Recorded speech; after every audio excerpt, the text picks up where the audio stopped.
You're listening to Ka-Pow, the pop culture podcast. Comics, television, movies, and more. If it impacts fan culture, we have something to say about it. And now, your hosts, Jordan, Cliff, and Seth. Hey there, everybody. Welcome back to your friends at Ka-Pow, the pop culture podcast. My name's Jordan Lowe. Cliff Barnes. Seth. Hope your holidays are holly and jolly. I hope you're festive. Oh, man. I love it. I love the Christmas lights. I like Cliff's snowman laying down in his yard. Oh, God. That thing's a piece of junk. Junkie the snowman. We thought laying in Cliff's yard. Alicia thought she got a great deal on it, but it doesn't have any sand or enough sand in the bottom of it to like weight it down. So it just the least little breeze in it, it blows over. He is frozen.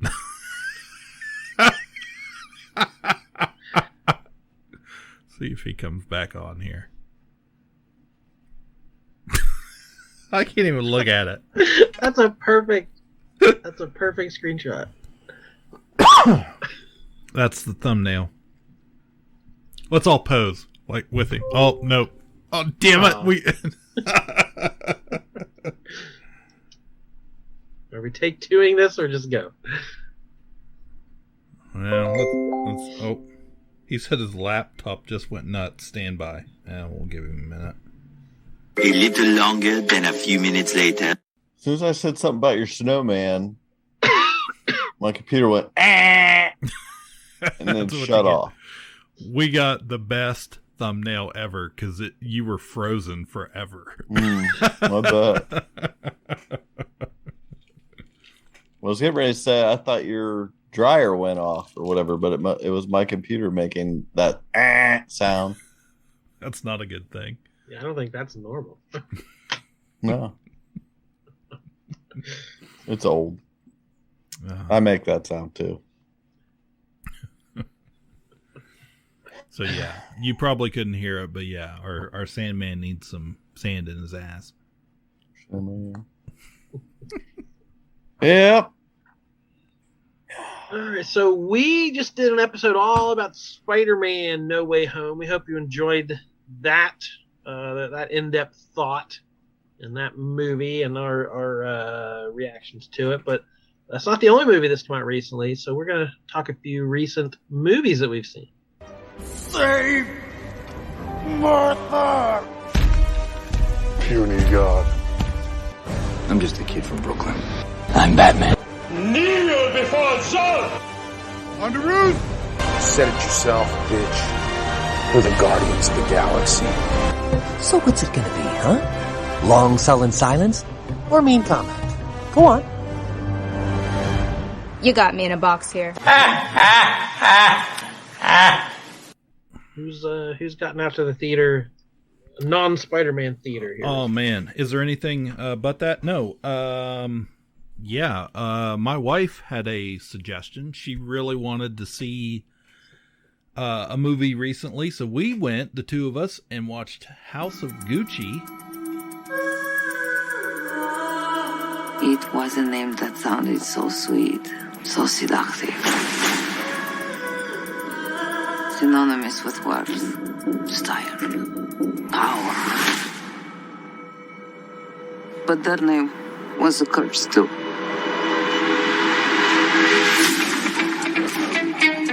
I've been a Gucci all my life. Your name is in the history books. Wow. You are Gucci, you need to dress the part. It's chic. They're my family. So mine. You picked a real firecracker. She's a handful. Bravo. What I find pleasing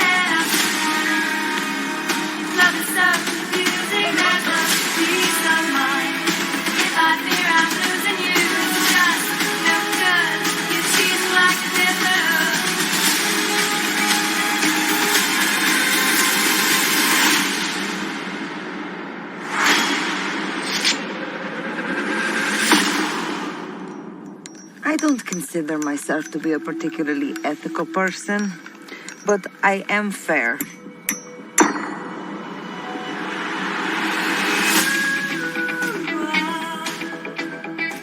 With Adam Driver, Lady Gaga, Al Pacino, who else is in that thing? Jeremy Irons. Had a really good experience. I didn't know if I was going to like it. Of course, I like some of those people in it, but this was really she was anticipating this. This was right up her alley. She loves those fake reality TV shows, those mob shows, Mob Wives and Mob this and Mob that and all of that stuff. She Real Mob Wives of Gucci County. Exactly.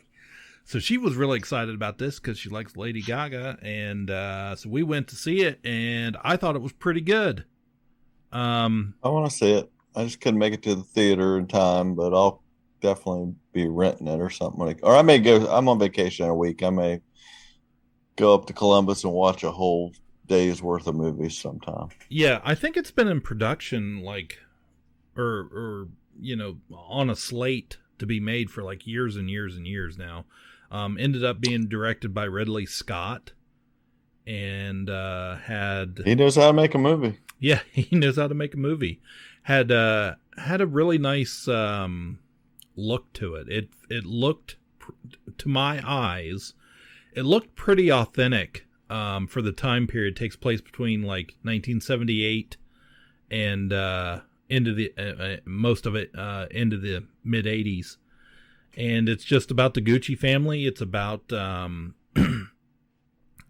spoil it. Yeah, it's Lady Gaga plays. I'm not going to spoil it. It's Lady Gaga plays Patricia, and Adam Driver plays Maurizio Gucci, and Driver's very smiley during the whole movie, but I liked him. My wife said she went into it she thought Lady Gaga was going to be the real standout of the movie, because that was kind of the talk. Oh, she's doing method acting. She spent 18 months in character. There was a lot of talk out there about her performance. There always is. And Adam Driver, she said she liked Adam Driver, his acting better in this movie than Lady Gaga. But I thought Pacino was really great. It's obviously they're not authentic from Italy actors.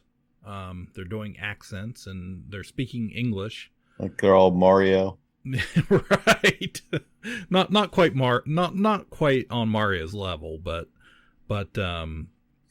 it just gives you the story about what happened to Gucci in the 80s and how they there was mismanagement in the company, and there was a power struggle for control of the company and the direction they were going, and how that all turned out, and then how they ended up not being any Gucci's in Gucci anymore. So, yeah, but it feels like a spoiler. Nah, that's teen. I don't know anything about it. You don't know anything about the story? Nothing? No. Why would I know anything about fucking Gucci's? You were alive during this period of time? I was a big Gucci guy in the 80s. You didn't have a Gucci belt in like 5th grade? Come on. It went with his docking jacket. Yeah. Yeah. So, and there's some fun stuff in there. There's some good 80s sports cars, from European sports cars. And I really liked the cinematography they did with this movie, in different seasons and time periods and years. And it's very fashionable, of course, but thought it was good. And I don't have much else to say about that. The performances were really good. I thought You know, it was written well enough, not the best, but a solid movie. How'd Waluigi do? Super Morbius brother. So it's funny you brought that up because I didn't realize Jared Leto was in this movie until 45 minutes into the movie. I did not recognize him. Yeah, he had a lot of makeup on him. A lot of stuff on him from what I see. Yeah, he portrays Paolo Gucci, and which, you know, he's bald and big and does not look like Morbius, that's for sure. So he was really good in it. He is the comedic effect of this picture. So I thought he was really good. I really like Pacino in it, and I like him with Pacino. There were a couple moments where they kind of had a back and forth. They play father and son, and they had a back and forth that was pretty entertaining on several points in the movie. So first thing I've seen Pacino in a while that I really thought he stood out. You know, he was in even in that what was that Amazon feature about the Nazi? I didn't watch it. I know what you're talking about. Yeah, I didn't watch it. And he just seemed very over the top in that one, and I just did not care much for him in that one, like I did this role. So, but we had a good time. Went down, saw it at. This was the one we saw before Spider-Man, and we were both pretty happy with it. I was surprisingly happy with it. My wife really liked it. So I'm sure we'll, as soon as it comes out on HBO or whatever, it'll be a frequent watch again for her. So it's good. Enough. Yeah. I watched West Side Story.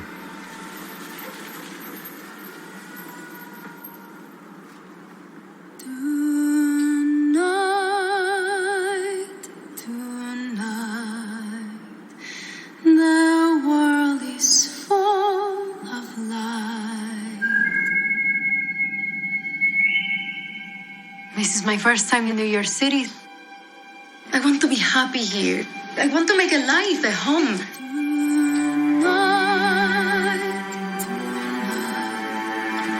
Are you ready? Tonight is about family. The first gringo boy who smiles at you. I never seen you before. I'm not Puerto Rican. Is that okay? Do you want to start World War III? You know, I wake up to everything I know either getting sold or wrecked or being taken over by people that I don't like. You keep away from him. As long as you're in my house. I'm a grown-up now, Bernardo. I'm gonna think for myself. Tony, we need you if we're going to war.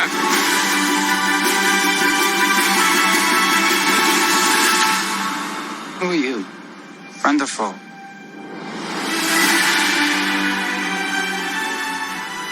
Steven Spielberg remake. Yeah. Always reminds me of my favorite Office moment where Jim instigates the fight and then he's snapping his fingers in the background. Yeah. So good. Yeah, I was a little disappointed. My question was why? Yeah, that's why it felt very traditional. Yeah, like they didn't try to change a lot of stuff or update it. So, like, why? You know, a very classic, beloved, award-winning movie. What did you need to fix about it? What did you need to modernize? Well, they fixed besides the casting. Yeah, I think that was it. They fixed the casting. The people that played, Tony and Maria, actually sang their parts and weren't dubbed. So that's different. I mean, the dance sequences were great. Everything was great. It's not a bad movie, but I like the original. Mm-hmm. Even it's got problems, but still, it's a classic movie for a reason. It's a good movie, and I didn't like this any better. Honestly, my major problem was this happens sometimes, by the way. Sometimes the trailer is so good you cannot live up to it. Yeah. And the first West Side Story trailer is too good.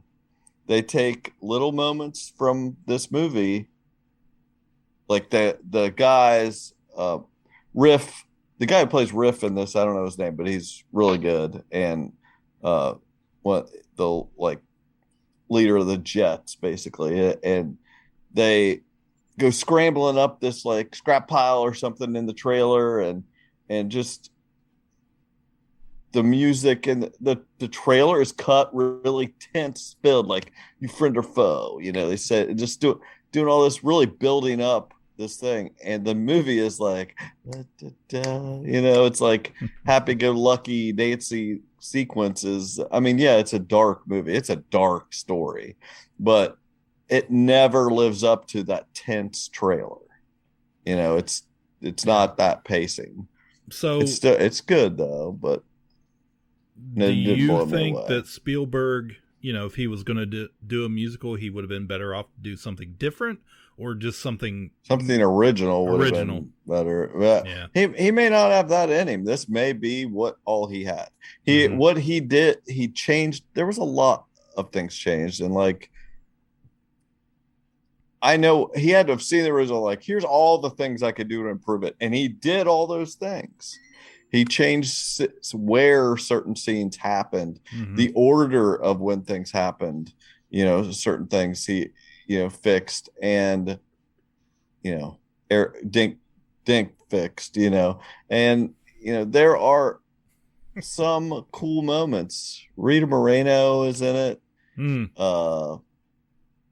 Playing a character that, just like substituting her character for a different character from the original. And she has a really good moment towards the end. And the girl that plays her, did you watch Schmigadoon? No. Okay. There's a girl in that. That's a very singy, dancey thing.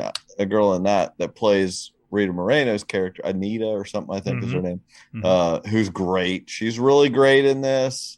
These people are super talented. The guy that plays Bernardo, maybe, I can't remember all their names, but really good character from the first one. It's like leader of the Sharks, maybe, and he's the guy, and this is great. I mean, all the pieces are good except for, I don't really like Ansel Elgort.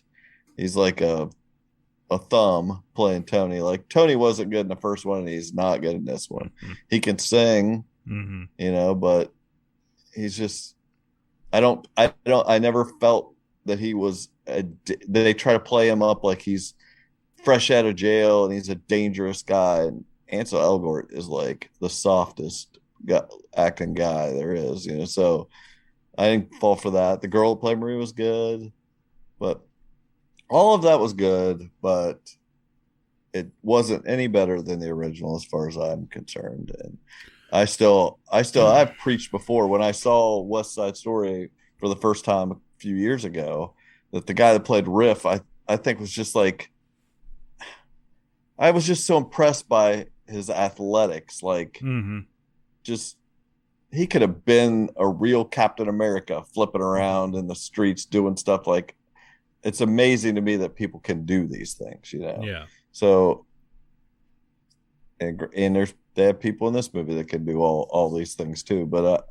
it isn't any better. I was disappointed, but I could see you loving it. It definitely leans more to that In the Heights feel, as far as like where I mean, these are some classic songs. In America, where they did that in a nothing setting in the original, like a warehouse or something. In this movie, they're out in the streets, doing it, and it's like way more kind of colorful and things epic, all the cultures dancing and everything. But they what other song? I forgot some of what the classic songs are, really, like the I Feel Pretty, I mean, the timing when that happens in the movie is so awkward and weird. Like, I can't believe, the movie's dark. Like, it's a dark movie. when you really think what happened. But I don't remember if it was last year on a movie preview episode we did, or if it was honestly the year before that and all this got postponed. I don't remember if it was 2021, January 2021 or 2020, whatever. But I remember the anticipation when we were talking about these movies, In the Heights coming out, and then West Side Story, and what was going to be better, what was going to be the hit, what was going to flop. And it, just with some similarities in ethnicity of the two movies, the stories. And In the Heights coming out first, I'm sure stole a little bit of the thunder there, because it had the star power of Lin-Manuel Miranda behind it, and then just being the first one out the gate. And I love that movie. It was his first big hit on Broadway, but it's also more modern and fresher compared to this. And like I said, I'm sure I'll wait till this comes out on HBO and watch it probably several times and love it.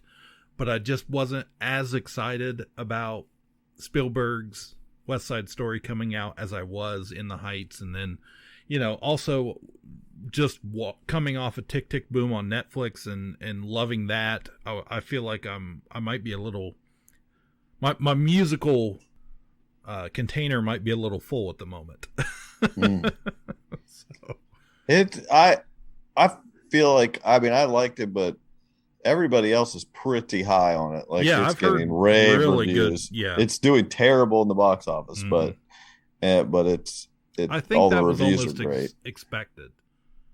I don't think so. They spent $100 million on it, and it didn't even make 10 worldwide. Yeah, in the first weekend. I just don't see that many average people rushing to the theater. They might love it when they watch it later on, like me, but I just don't see that many people rushing out to the theater, especially right now, to see this movie. I don't know. I might. Previous versions of Riff and all these people showed up. And they all teamed up together. Right. Yeah.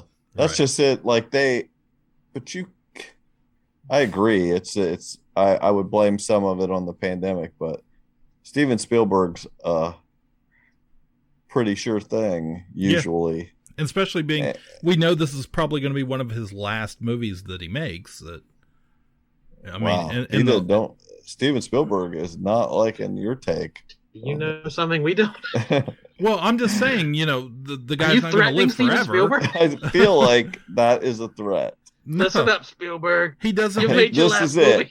No, it's not. This is it. I was just saying it's probably going to be in his scale movies.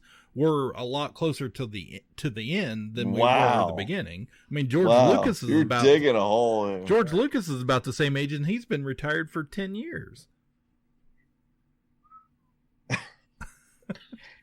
I just Steven Spielberg would have to fail 10 times before they wouldn't let him make another movie. So no, I'm sure he'll be fine. They're not going to make him. I'm just saying. No, I'm saying that. Yeah, I'm saying that he will still have the money to make some. So I don't think he's too worried about it. If he just lives long enough to make something else, I'm sure he's allowed. Poor guy. Let's hope he's okay. I wasn't worried before. Is he trending now? He's probably trending now. Not yet. Not enough people went to see the movie to be trending.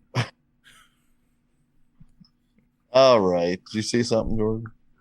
I spent all week watching Spider-Man movies. Oh, that's right. I watched old movies. I watched one documentary just dropped on HBO about Sesame Street, of all things. Can't go wrong there. Called Street Gang, How We Got to Sesame Street. Through the colon. And it was just an interesting look. Which is how you get there. You stick your hand up we get to the bottom. To Sesame Street.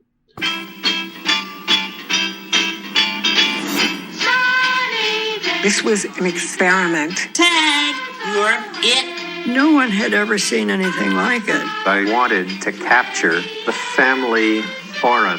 Hi, Bert. Ernie! But I don't think any of us sat there thinking, oh my God, we're changing the world. Joan had a brilliantly simple notion. Children were watching a tremendous amount of television. So why not see if it could educate them? I love the whole idea of taking commercial techniques and applying them to a show for kids. I was convinced that it would be impossible to do. Jim Henson, Frank Oz, if they were on, you had a good day. We're the best of friends. Yes. How many lines do you have? 3. Well, try to get the first one better.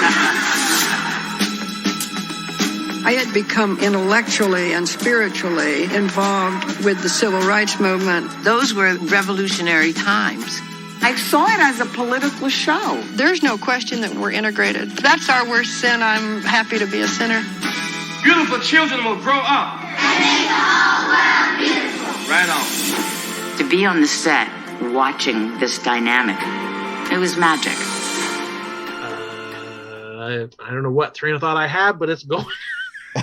Good. Mission accomplished. But yeah, interesting story about, I don't know anything about the producers of Sesame Street and how they got the funding and all that stuff. So it was an interesting story. You haven't seen this, Cliff? I don't. Is it new? Or has it been? Yeah, out? it's on it came out 6 months ago or something, and then Nick and I rented it, and then now it's on HBO. I'm right? not. Honestly, that's where it's at. I'm not sure. I don't remember if I've seen it or not. This seems right up your alley. Yeah, and I've watched some Sesame Street documentaries in the last several months. I'm not sure if this is. I don't think you've seen this. You would have had to have rented it to have seen it. Okay, then probably it not, just came out on HBO. So just a great amount of behind the scenes footage of them going over scripts and practicing and looking in the monitors. I always found that fascinating. Of the Jim Henson and his crew with the headbands on and the microphones and like watching the monitor. Like it's a fascinating thing to see the Muppets being created. How Carol Spinney ever did that in that suit with an arm up here and a TV down here. And so I was thinking he must have had like biceps like crazy, lifting that bird head his whole life. But yeah, a lot of stuff at the beginning of just how they had to invent this. This didn't exist. Educational kid, it was Captain Kangaroo, and there was kids TV, but they said it was all a commercial enterprise brought to you by Texaco or whatever they were trying to sell. And they said, what if we were trying to sell the alphabet? What if we were doing it not to sell stuff to kids, but to educate them? And there are people like TV's nothing. It's not a medium for education. And it was like some people who believe, no, I think we could do good. I think we could, these kids who spend all day in front of the TV and don't have a lot of outlets or aren't, maybe don't even see a book till they get to kindergarten. We could help to give them a head start at this stuff. And there were doubters, and they had to go and prove themselves. And between all these educators coming together with TV people who are very visionary, and then you throw Jim Henson into the mix and add that magic element of the Muppets, and just made it something unbelievable that's lasted for generations. What was that lady's name? It's coming back to me like you talk about that or that. I don't know, remember the name, but there was some lady involved that she was like very integral to making it happen, and I was it was neat hearing about all that, like you're saying, like this. Boy, it really heartens you. Like there are people out there. Is there anybody out there today that's any good? Like, like that. That's just like the fact that they were able to do that, and everybody agreed to it. Like this is a good idea, and it happened, and it was it was just a totally pure experience. It was amazing. Like, yeah, that was that's a fascinating point in time, and Sesame Street certainly led the way, but just Sesame Street, Mr. Rogers, that whole PBS educational for kids movement at that time, I mean, really changed. I mean, that shaped a lot of how we are, And it continues today. I mean, just, in the last couple... I wouldn't know my ABCs today if it wasn't. But in the last couple of months, the original Steve from Blue's Clues that we haven't seen for what feels like a couple decades, putting a simple little TikTok video out there, and it spread like wildfire, just of like, hey, I'm really sorry, that I left, and that I've always been here for you, and seeing like these grown adults just absolutely losing it over it. And then he pops up in the Macy's Thanksgiving Day parade with the other guys, and people are just like, this is the best thing I've seen all year. It's just little things when you're a little kid that stick with you and influence you. It's amazing.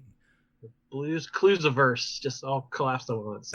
But yeah, I mean, TV is so powerful, and especially at that age where it feels real to you. Like, it shows those little kids interacting with the Muppets. Like, let's count to 10. And they said they didn't look down and see the puppeteer. They were talking to Grover. Like, it was real to them. And also at this point in 1969 being very quietly revolutionary of, like, it was the first integrated cast on TV, basically. And like but they never talked about it. It wasn't like, we're all equals here. They just were. They all hung out together. They were all friends. Everybody was special. And these are the people in your neighborhood. Yeah, exactly. Another Office reference was Dwight calling the show about the puppets and the barrio.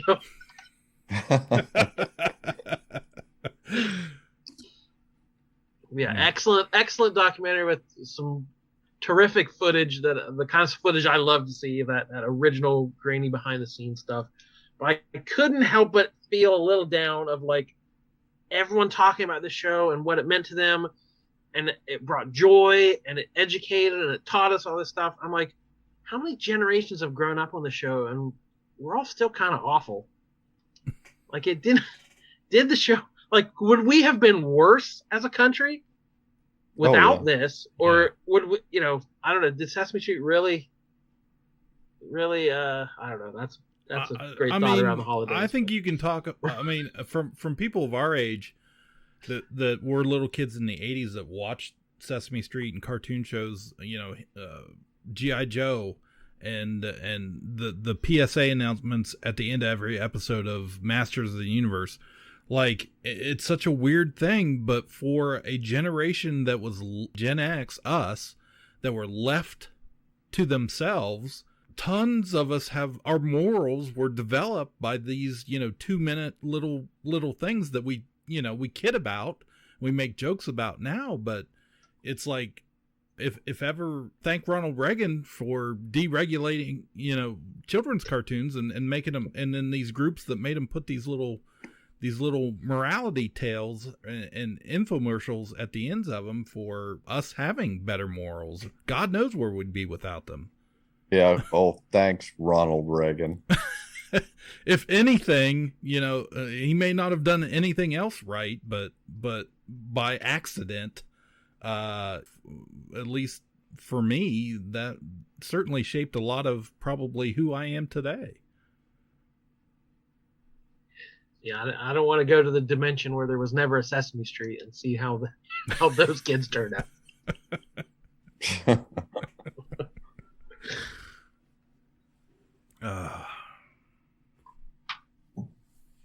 Is that it for the movies? That's all it's worth mentioning. Alrighty then. Well, we also enjoy television. Duh. What in the good Lord is going on? Nothing. Them just some fellas I play car pranks with. The worst thing about prison was the Dementors. Nobody exists on purpose. Nobody belongs anywhere. Everybody's gonna die. There are no strings on me. So if you want to make more money and keep the money that you make, better call Saul. He looks like a panda and a Disney princess had a baby. Somebody royally forked up. Somebody forked up. Randall! Okay, see you, Rookie! First, I thought you and the others were gods. Then I realized you're just men.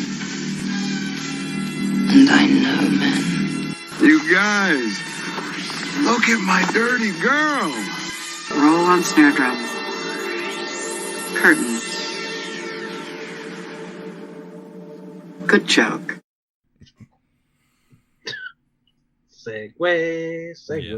What have you been watching that isn't a Christmas special lately? Okay, I got one for you. Okay. I know I'm the only one that watched it, but the show that was made for me, ABC Live.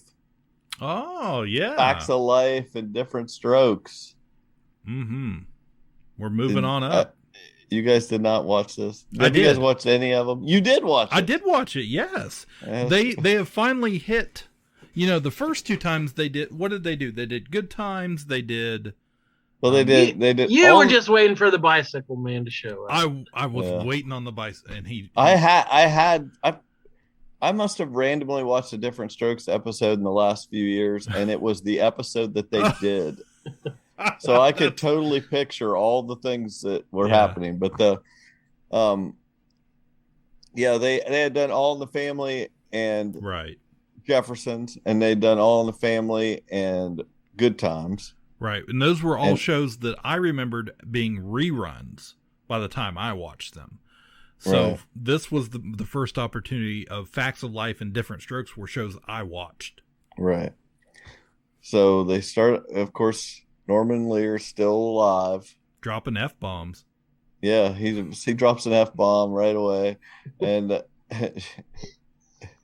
he's like 90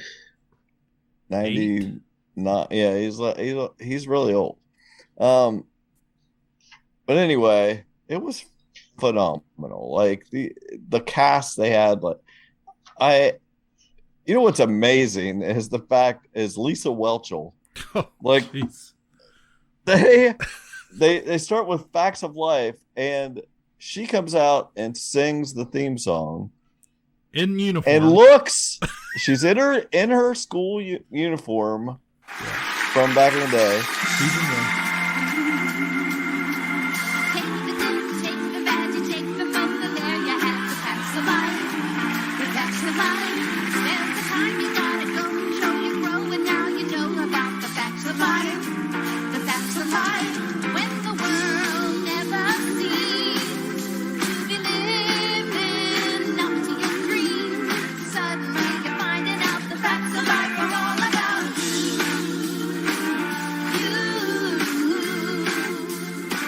I swear to God, she looks exactly the same. Yeah. It's kind of crazy.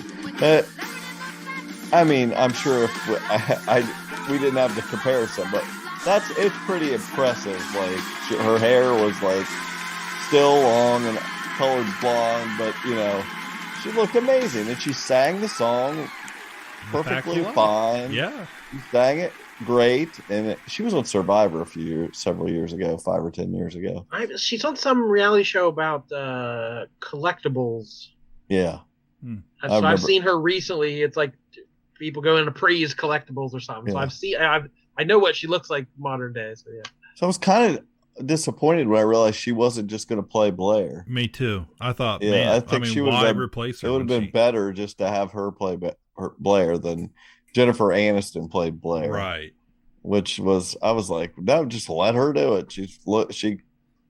Yeah. I don't know. It was funny, but anyway, the one that slipped into the role the best was Catherine Hahn as Joe. She was, her hair was, she had her hair done exactly like Joe, that like pulled up at the sides and then the ponytail, that. And Ann Dowd as Miss Garrett, she got to be in both shows. Yeah, she was also the housekeeper for the Drummonds. She was perfect. Everybody came back too. The girl played Natalie, and then Lisa Cohn and Hootie. I can't think of her name. Kim Fields or something. Was that her name? Yeah. Anyway, they came back, but Joe, Nancy McKeon, I think she didn't come back. I'm sure she just said nah. But anyway, they were all great. Gabrielle Union played Tootie. No roller skates though. No roller skates, or she probably died. It was like a what do you call that? Where it's like it was like an auction. The girls made a lunch, a box, lunch. Dinner box. It's supposed to be a mystery. You bid on the box and you get a date. These like the boys bid on the boxes and they get a date, whichever one and it goes to charity but they know who's they're supposed to be bidding on. You let them know who you want to bid on. That's the whole story. Yeah, it's got Jason Bateman, Jon Stewart, and the guy from Lego Masters. Yeah. What's his name? Whatever the hell his name is. Anyways, but they were all the entire faction. Will Arnett. Will Arnett. Yeah, he's like supposed to be the stud, and Jason Bateman's like the he's other the sidekick guy. Yeah, and then Jon Stewart plays Carl, the nerd. He's got headgear, the retainer thing or the thing around his head and stuff, but. Anyway, it was fine. It was a fine episode, but it's just fun to watch these old people playing teenagers. And they were having fun too. Yeah. But then the next episode was Diff'rent Strokes. And of course, Kevin Hart is playing Arnold. Gary Coleman, Arnold. And it's the episode where he's Super Arnold and he's dressed up in his super costume with the cape.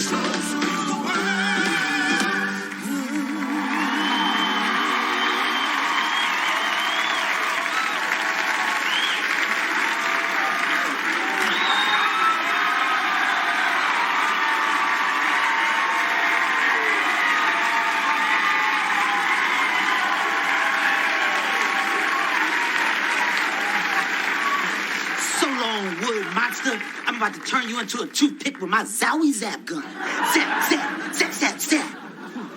Whoosh, whoosh. Super Arnold saves the day. Oh, you know what? I think I'll save Cleveland next.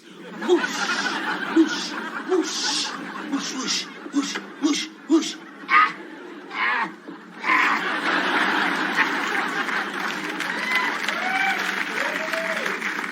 Hey, And then you have Damon Wayans playing Willis. In my head, I had to actively go, "What you talking about, Willis?"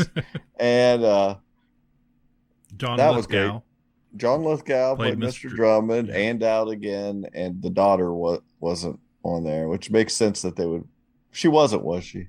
No, there was no. They Dana picked Plato. which makes sense. They picked an episode she wasn't on. Yeah, for obvious reasons, but Snoop Dogg played Vernon, the friend, and that's why like Jimmy Kimmel made the joke afterwards. It's like I feel like if I thought anyone was going to drop the F-bomb, it was going to be Snoop Dogg, but no, it was Norman Lear. Yeah, so I thought Kevin Hart hilarious. Was great. When he rolled across the bed, I was like, I feel like I'd just seen that episode, and I could see Gary Coleman roll across the bed in his cape. And he gets up there and does that. He was so good at He was Arnold. Like he was made to make fun of himself in that way. Like that was good. And Damon Wayans was really good. I had not seen him in a long time, and he looked exactly the same. Like I see his son. Yeah. But I hadn't seen him in forever, and he was great. And what was really and John Lithgow was great and everything, but what was really neat was afterwards or before that Todd Bridges came out? He was on the beginning. Yeah, Todd Bridges was. Yeah, and Boyz II Men sang the theme song. Lisa Whelchel sang The Facts of Life, but then Boyz II Men came out and sang Diff'rent Strokes, which was cool. And then, when Todd came out and you realize he was the only, that was sad. He was it. Yeah. He's the only one alive. Yeah. And that had not crossed my mind until he came out there. And that was pretty sad because they had more people for The Facts of Life.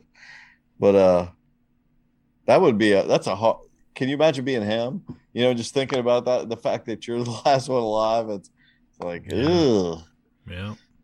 But it was good. I hope they keep doing these. Me too. I really enjoyed this. It's fun for everybody doing it. It's fun for the fans, you know, that grew up watching it, and it's just, there's nothing bad about it. The whole thing is great. So that is, if you grew up watching those, that's really a must see. That's must see TV, people.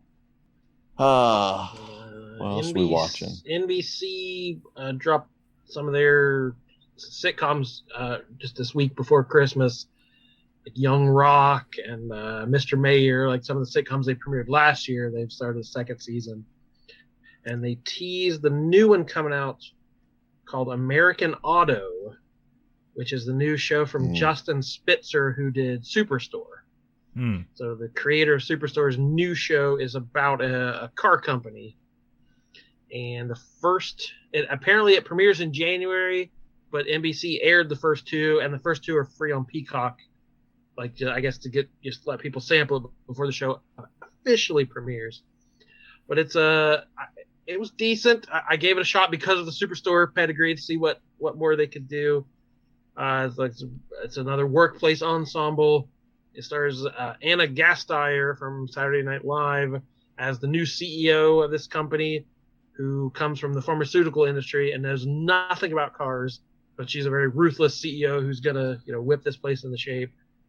And the only other person I knew was John Barinholtz from Superstore, played the maintenance guy. I don't remember his name, but he's one of the executives there or whatever. But it had a similar tone. The first episode was about a self-driving car they were about to announce, and they're running it through the paces, and it hit a black guy, and they realized the sensors couldn't pick up darker skin. So they create a racist car. They're like, we can't put this out on the market. And then the second episode is about a serial killer who's doing a police chase in a white van, and it's their brand of van. So they're scrambling to spin, serial killers drive our car. What do we do?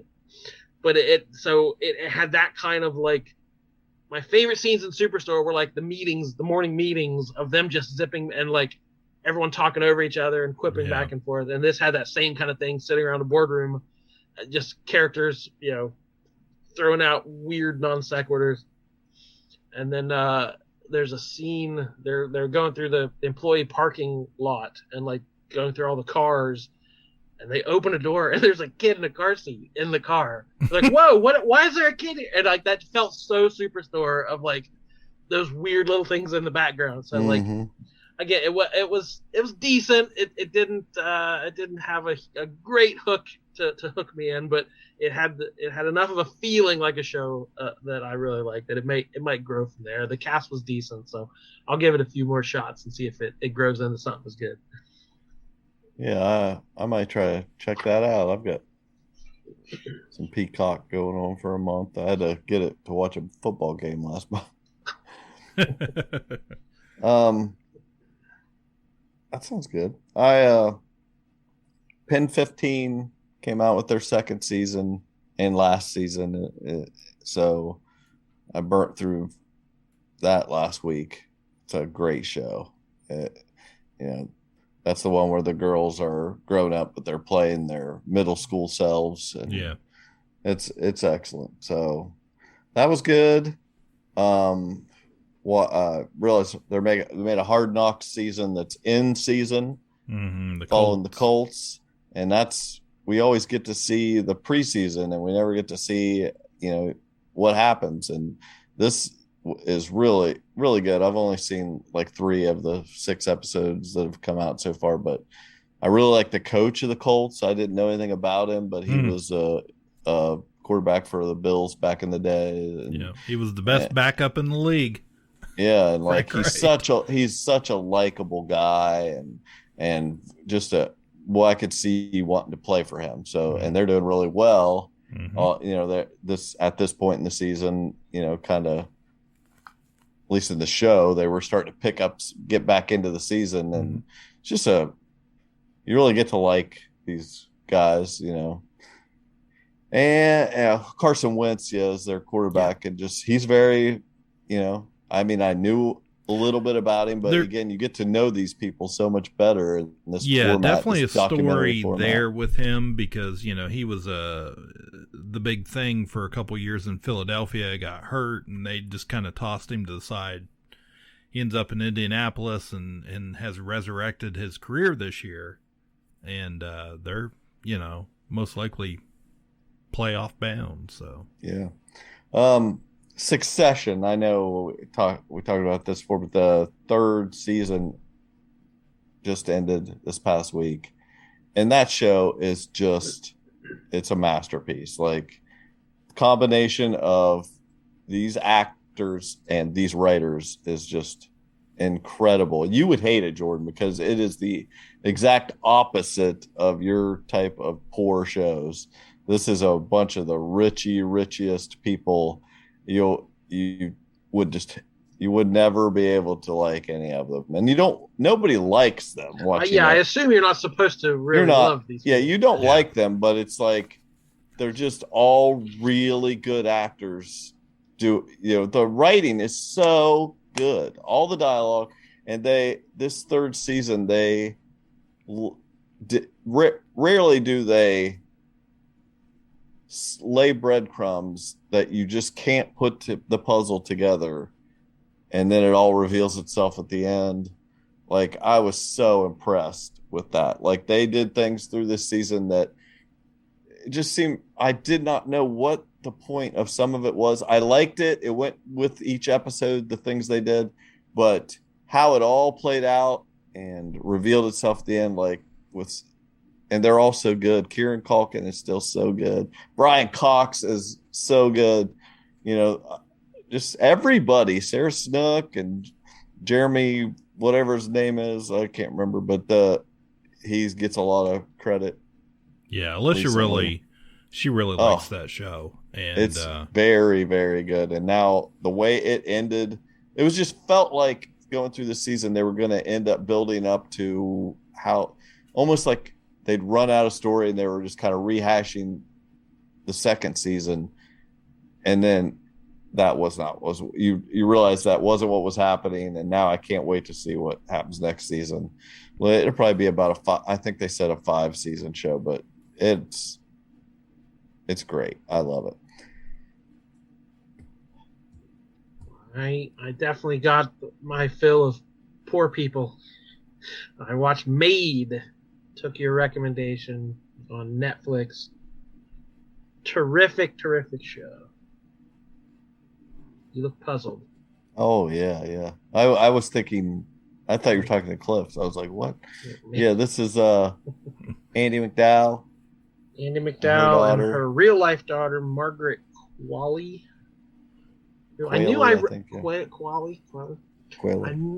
I recognized her because I'd seen her and stuff. But I remember I just watched The Leftovers not long ago. She's the daughter on The Leftovers from HBO. Yeah.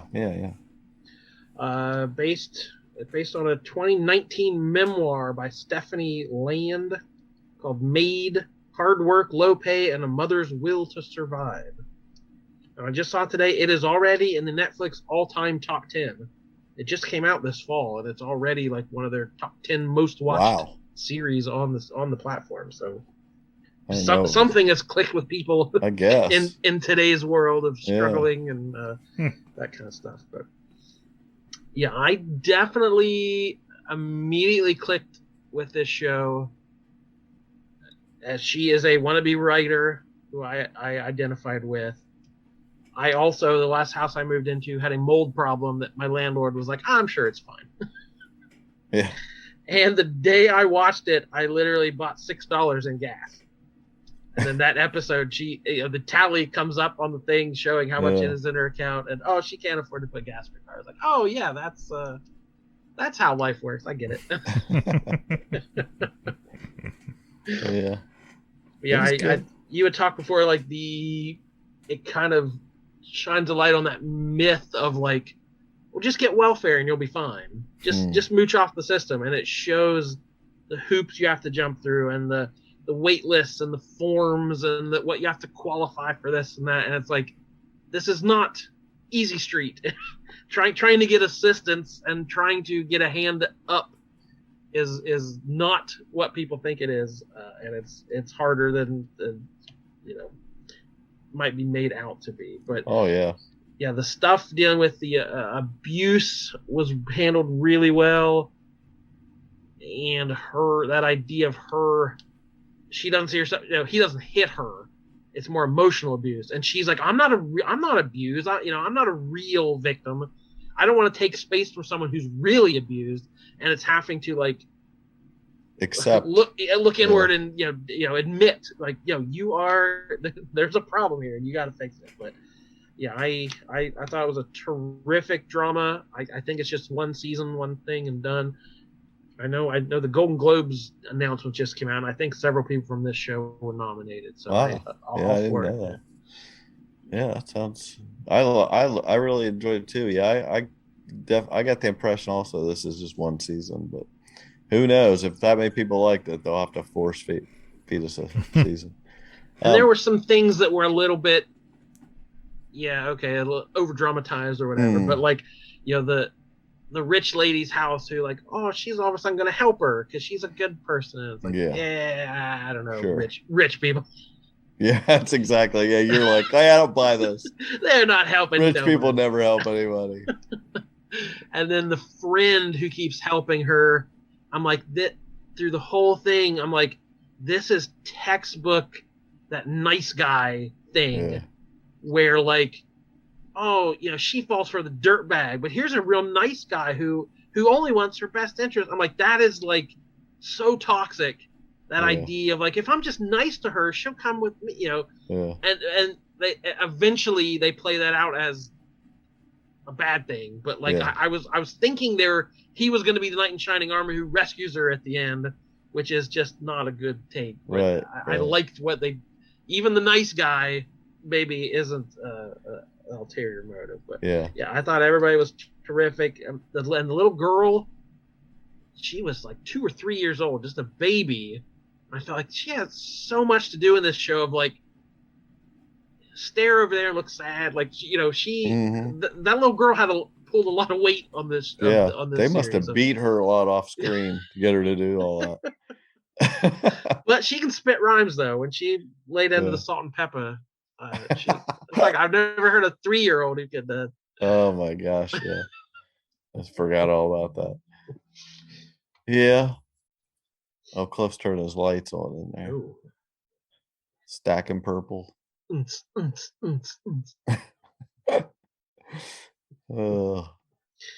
speaking of purple, we should probably get to one more Disney thing. Plus. Let me say one more thing. Segue ruined. Yeah, well, he got up.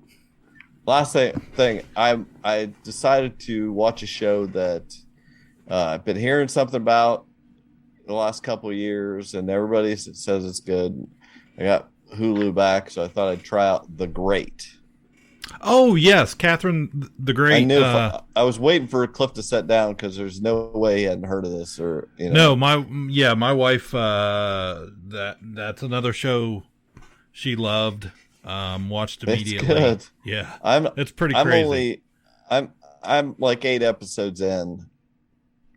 So I've got a whole second season to watch also, but it's really good. It's like a mostly true or somewhat true. I forget what they say, and they're like, some of this is even true, but it's about Catherine the Great and marrying into, Peter the Nothing, the son of Peter the Great in Russian history.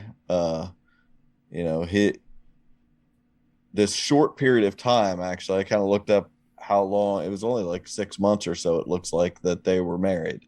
And she comes in, and her trying to change, find her footing and, change the way he's doing, because he's very like,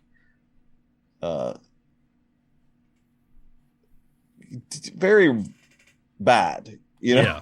He's just a very, very full of himself, thinks very obnoxious, really, and she comes in there and is trying to make some changes, and he's very influenced by whoever talks to him at the moment, that kind of guy. But he's played by Nicholas Hoult, and he does a great job. He's funny. It's a comedy, really. I guess it's what it is, a comedy. But you definitely like to see the progression of the story of where it's going historically to make her. His dad was Peter the Great. He wants to figure out what he is. He's Peter the something. He's constantly trying to come up with what he would be, and she's influencing him, kind of trying to make him a better person, a better ruler, and seeing if that will take, and somewhere we get to Catherine the Great, she ran Russia, and so it's really good. Elle Fanning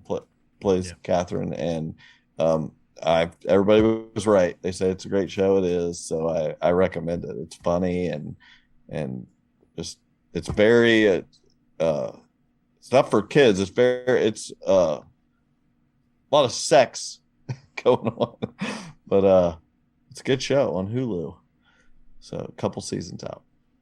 Anyway, we're going to get to our last couple episodes we watched of Hawkeye on Disney Plus. I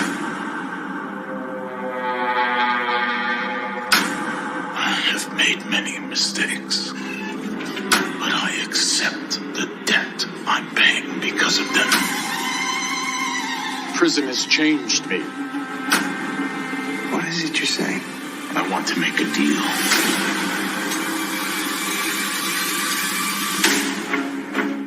So Kate is helping you with an Avengers-level threat? He's my partner. It's kind of a stretch.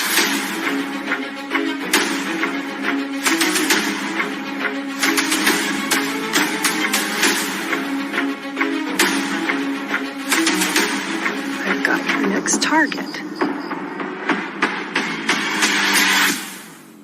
Who's that? So, full disclosure, you have likely already seen episode 6, so we're sure the show is already over, but as we record, we've talked about episodes 1 through 3 and did a real nice deep dive. It's now really nice. it was lovely. In our own opinion, it was really good. So we have watched episodes 4 and 5, but have not seen the finale yet. And because that's how time works. It's a linear thing, and we have not got. You're ahead of us in the timeline, so we're not going to maybe dwell too deep into this because we might be wrong about everything we talk about. So at this point, you know more than we do about this show, but so we're going to just at least hit the high points of episodes 4 and 5 of Disney Plus's Hawkeye. Anybody, feel free. I don't remember where we left off. Yeah, basically the third episode was the car chase. The fourth episode, I believe we got into the Yelena showed up at the end as a widow. He just, I like that they describe it as, he just calls her a Black Widow. You're like, not the Black Widow. She's a Black Widow. That's what he knows her as. And but he knows who she is. He knows Natasha's sister. They're so close, but he doesn't know. He just knows she's a widow. He doesn't. I don't think he knows. He doesn't realize it's sister. Yeah. But that was a good episode, and to me, I didn't. This is maybe just me, but I didn't see that coming. Because again, I don't. You didn't see her showing up in this. In my brain, I knew she was, but that fight scene, I didn't know that was her until the last second. Because I wasn't. Yeah. I didn't process all that stuff. I don't think that deeply about. I had been waiting just because at the end of Black Widow, the Contessa is like, "Here, go get this guy." I was like, "Well, she's going to be in Hawkeye," and which I read today. That was like handed down from Kevin Feige or whoever, and the producers of Black Widow were told, put a scene in there that mentions Hawkeye, and they didn't give them any more information.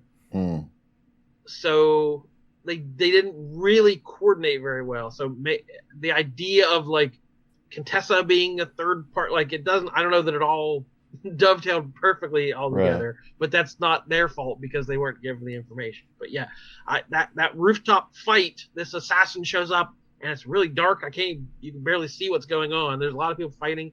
I'm like, who is this part of the Maya's crew or what's going on? And then there's a widow sting, and I was like, oh, it's and it was obvious. But yeah, it was nice. I was a nice surprise. Yeah, that's for good. me I'm glad. I wish I was you. Yeah. Just some poor guy. Didn't even know what's going on. I'm just lost. He was that old man. She helped him with his groceries, and he didn't know what was going on. He probably really liked the mac and cheese scene. But she like, I was like, don't waste that. Finish that.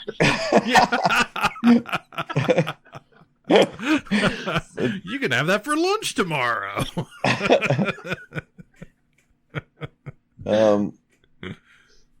But yeah, she like throws Kate off the roof, but straps her, like she's not gonna kill her or anything. She's trying, not hurt her. And I like that moment of him go to the edge of the roof, and cutting her down. But it was very the reflection of him, dropping Black Widow. So it was just like him losing another partner. He's worried about falling, and then he's like, "Get the hell out of here!" It's like I can't. It hit in that moment. He's like, "This has gotten too dangerous." I'm starting to feel like I'm going to lose another partner here, and cuts her down, wants her to leave, which she of course doesn't. It was good. And then I guess I can't remember what else happened that episode, but this one we learned that Jack Duquesne as a CEO is funneling money for the tracksuits. This is but I mean, again, as we go on, we said last episode this guy is a total red herring. Yeah. Is he being set up? Yeah. Because in the next episode he is arrested, and he says he's being framed. So I'm inclined to believe him. I totally believe. Yeah, probably by his wife. Yes, is what we're guessing. Which you've seen the episode. We still don't know what the watch is for that he keeps trying to get the watch. Yeah, back. that's exciting. We don't know that. They do. People listening know that, but we don't. We don't. So know that. In this episode, the watch is in Maya's apartment, and we learn it belonged to someone out of the game, quote unquote. Yeah. And I think I messaged something you. That will give away an identity, or it's going to hurt someone if this gets out there who is tangentially related to the Avengers. Yeah, and he was like calling his wife, Linda Cardellini, and I was just like, is she supposed to be Mockingbird? Like, because, which is total galaxy brain, not true, but it could be. Like, it made me think, like, does this watch say something about her? Whoever this is out of the game. Like, they could we just watched, No Way Home and WandaVision and all these things that recontextualize these old movies. Like, they could totally recontextualize her and say that she used to be something, Well, this show has made her much more, because the movies she's just a wife, and she's just the home he needs to get back to. She's not really a character. But the conversations they've had, I said she feels more like the man in the chair. She's giving him info, so she feels involved. Right. This whole series, he'd call her for information, and she's got the information like immediately before he gets to the bottom of the stairs. Like, oh, it's this. So if she is a former SHIELD agent or something who has retired, I guarantee, and raised her kids, and the watch, because I had forgotten this till I read it in a comment section. The Avengers didn't even know Clint had a family, if you remember. Mm-hmm. Like, he kept them secret even from his own team. He didn't want anyone to know. Now everybody knows. Now they know. They know. Now they're found out. So that's exciting. And how did it end? Yeah. So episode 4. I don't know. Anyway. We learned the story about how Clint met Natasha, how he was sent to kill her, and saw something in her that maybe she could, be, more than she was more than the Russian assassin they thought she was, which I believe is straight out of the comics. Like early Clint had like fallen in love with a Russian spy, and that's why he became a villain or something. I believe that's the comic origin. He has the talk about he's not a hero, that he's a weapon. He's not trained to help people. He's trained to hunt people. And that's him. That's his psychology of like, he doesn't feel like one of these superheroes. And then he confronts Maya's second in command, Kazi, and kind of tells her, this need she has for vengeance is dangerous. Don't let her do this. And he's trying to de-escalate the situation. He doesn't want it to come down to a fight, but obviously it does. And we had the LARPers return. Yeah. And she, with her nice embroidered bag, help gather up his trick arrows, got them all that's out of there. That's a character, though, right? That's an Easter egg. Yeah, it's some very obscure character. Yeah. It said Bombshell. Bombshell. Yeah, she was Bombshell. Yeah. And they hint that they're going to make them new costumes. The LARPers are going to help them deck them out with a new costume. Yeah. And we had the line of dialogue straight from the comics: boomerang arrows. They come back. Yeah. Yeah, that was just for us, those comic book readers. So that was episode 4. Ends with the fight. Episode 5 begins in 2018 with Yelena rescuing the widows and going on those missions to try to stop the brainwashing. And we get the snap. So good. This is the first time we've seen someone snap and come back. Yeah, that was what that looks like. A few questions. Yeah. Yeah. Watching the bathroom decor change around her, and then she walks out, and I like that. Like, she comes out. First off, I like that she went to go save that girl, and she wasn't hypnotized or whatever. She just liked being a yuppie or whatever, Yeah. that was funny. And then she comes out, and she's got an adopted kid, a kid of a different race, there. So right, because she can't have kids. Right. They were sterilized, and she is like try and tell her, how, I don't know, she can get out of the business or whatever, or get in the business. She's like, that girl's like just kills people, she's just contracted and things. And anyway, she's like, Yelena's just like, well, I gotta find my sister. She probably misses me. And you're like, so did she find out immediately? Did that girl already know? Like, I assume she wouldn't have known in that moment, if that's when everybody came back, that Black Widow was dead. But shortly thereafter, she would have found out that her sister was dead, and blame Clint. She already would have been mad at Clint, probably. I don't know. I haven't thought too hard about all that, but. So this episode felt, and again, there's only 1 hour to go for us, and it feels like there's so much still to deal with. And this episode especially felt like it was going either hinting or skirting things we already either know aren't true, or stuff we already know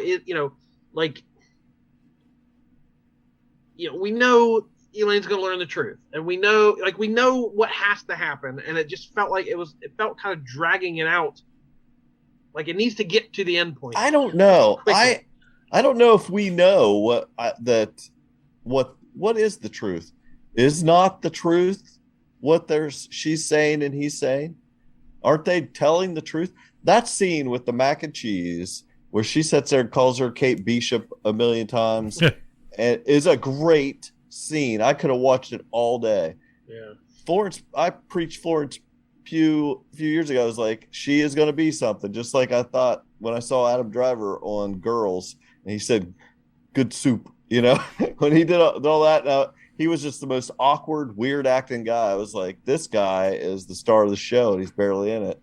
And she has elevated this role, like just the way she brings so much to that character. And when she's sitting there and she's like, it was kind of funny. She's calling her by her full name, and she points that out. Are you just trying to let me know you know my name? She's, yes.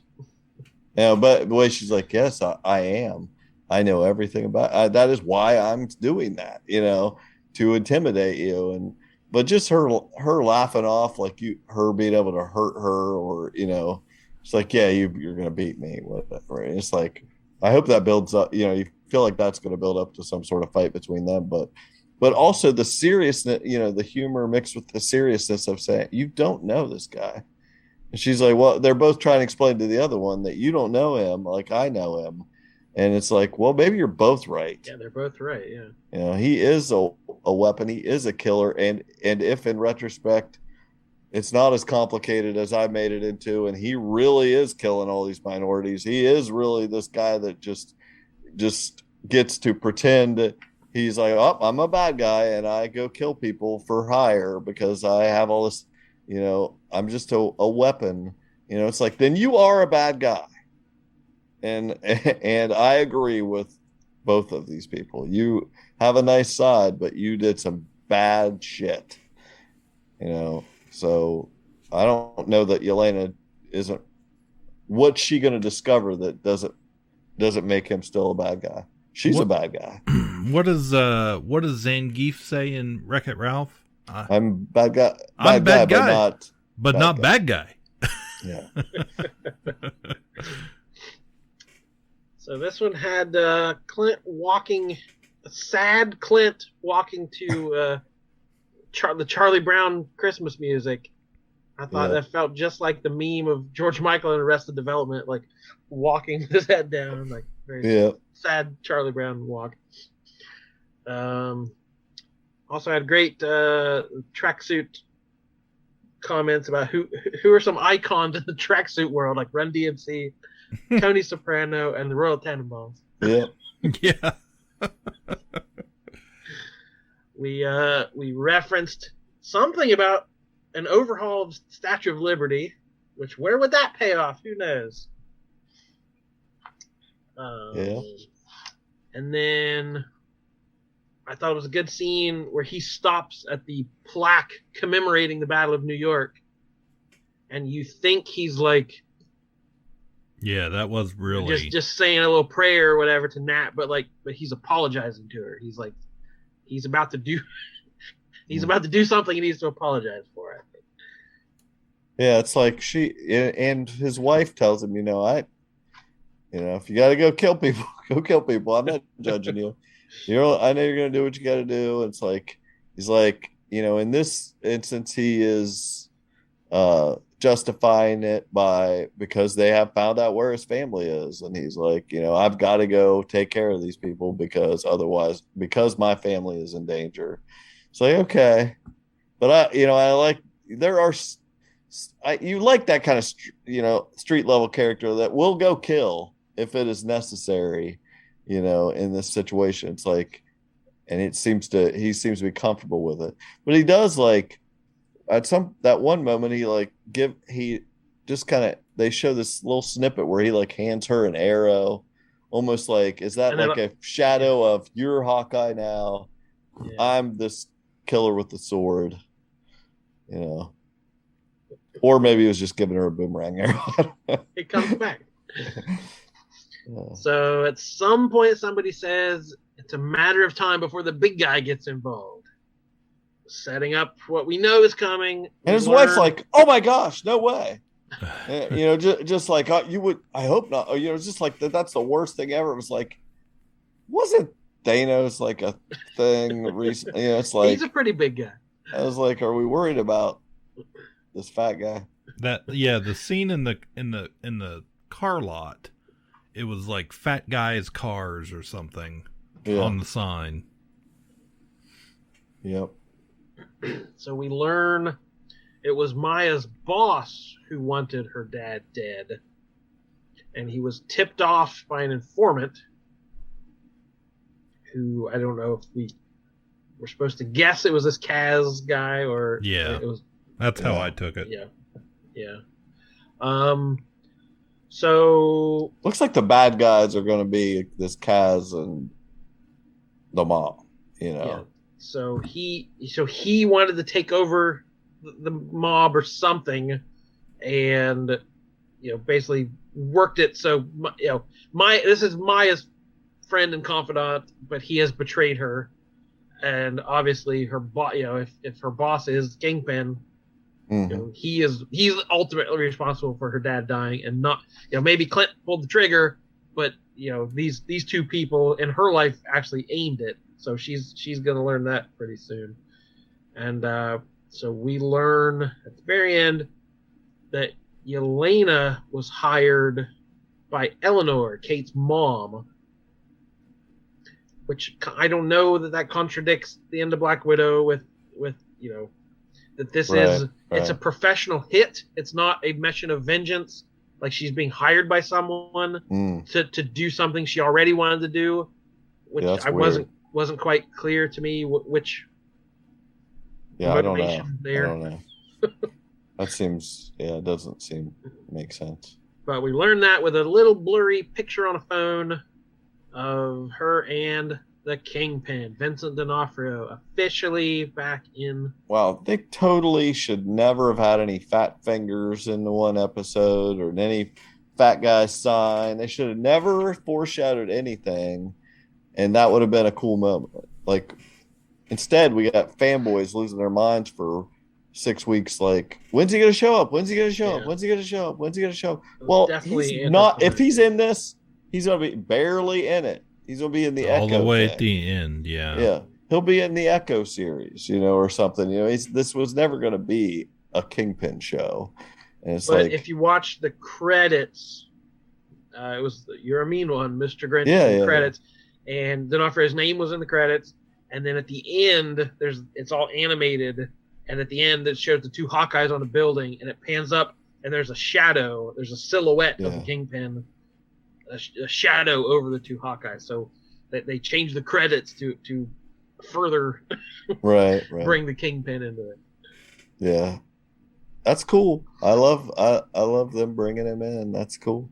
Yeah. Well, it hasn't been long enough that we've forgotten, that the performance he gave in Daredevil, and that they brought, are bringing into this universe. So they'll use what they want to use. Kevin took Feige the best use stuff, the people he wants, and he'll if he doesn't like one of them, he'll get somebody else to play him. If he brings somebody else, and I'm already hearing, ooh, I bet Jessica Jones shows up in She-Hulk, and I bet they can use Luke Cage in it.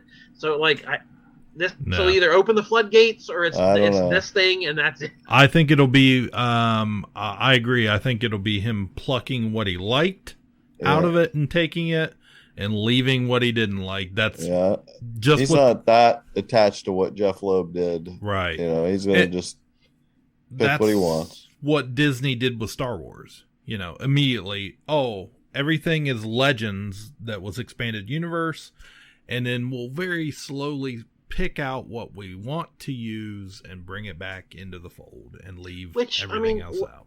Isn't that what comics have done for 100 years? Yeah. Just the storylines that work, that's what's real continuity. And then if it didn't work, just let it go. It's out there somewhere. Yeah. It's good. That's show. Where we are. And you in the future, you've already seen that last episode, and you don't get. We have it. You're so lucky. No, they don't get. They don't have any episodes left. We still have one. We're the lucky ones. I can't wait. I have really enjoyed this show. I hope it pays off. I don't feel like it's going to answer every question and nail every plot thread down, because there's still a lot of balls in the air. But I'm looking forward to it. Good stuff. All right. We're embarrassment of riches here. Indeed. So happy New Year, everybody. We are headed to 2022. And we got more fun in store as the year continues. And we will see you soon. My name is Jordan Lowe. I'm Cliff Barnes. I'm Seth. Bye forever. And then there's a widow sting. And I was like, oh, it's Ka-Pow, the pop cultured podcast, is intended for entertainment and information purposes only. Sounds, music, and clips played during the podcast are property of copyright holders. All original content is property of www.udownwithkpp.com. If you enjoyed this podcast, please subscribe and leave a comment. Ka-Pow, the pop cultured podcast, can be found on Apple Podcasts, Google Podcasts, Podbean, Spotify, and wherever podcasts can be found. You can connect with us through social media on Facebook, YouTube, at the Ka-Pow Podcast on Twitter, or email the show, Ka-Pow, the pop cultured podcast @gmail.com. If you really want to go the extra mile, join our Patreon at patreon.com/udownwithkpp for special content and access to Patreon-only benefits. We are grateful for anyone who chooses to contribute, but please know that most of our content will remain free. So please continue to like, comment, and share.